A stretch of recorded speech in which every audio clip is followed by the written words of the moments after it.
Happening now, a wild manhunt continues at this hour in Bandera County for this suspect who reportedly broke free from authorities just this afternoon. Bandera County Sheriff deputies are warning residents in the area of north of Highway 16 and 470 to be on the lookout for the dangerous fugitive who's also a registered sex offender. He's accused of being connected to breaking into several ranches and stealing high-priced valuables like firearms. This is a story you first saw here on Eyewitness News last night as we spoke to a San Antonio doctor who says up to $300,000 worth of items were either damaged or stolen from his ranch. Eyewitness News reporter Henry Ramos is tracking the developments from the Digital Center. And Henry, what new info have you learned about the suspect? Can you tell us?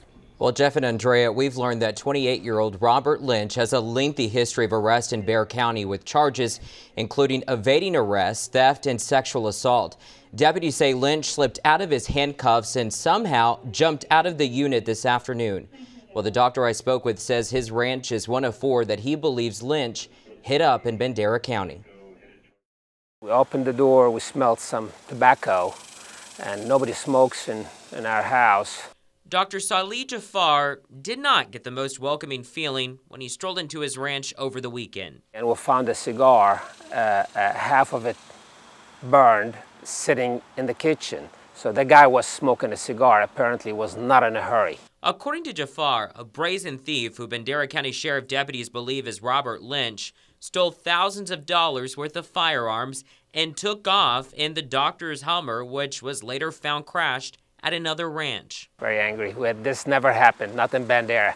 Jafar estimates up to $300,000 worth of valuables were either damaged or stolen. This guy in one day destroyed the best memories my family has. Deputies say Lynch has been on a burglary rampage over the past few days. That's why somebody needs to help get this guy behind bars. Jafar says the Hummer and guns had special meaning to his family, especially his kids, like his son. He's really so attached to that rifle that he didn't even want to shoot it.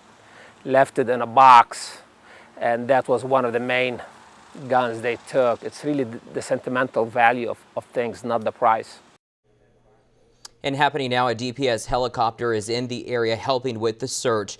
Lynch is 6'2". He has a shaved head, last seen in a camo t-shirt and shorts. You are asked to contact the Bandera County Sheriff's Office immediately if you see him. Very much follow the latest developments at KENS5.com. Live in the Digital Center, Henry Ramos, KENS 5 Eyewitness News.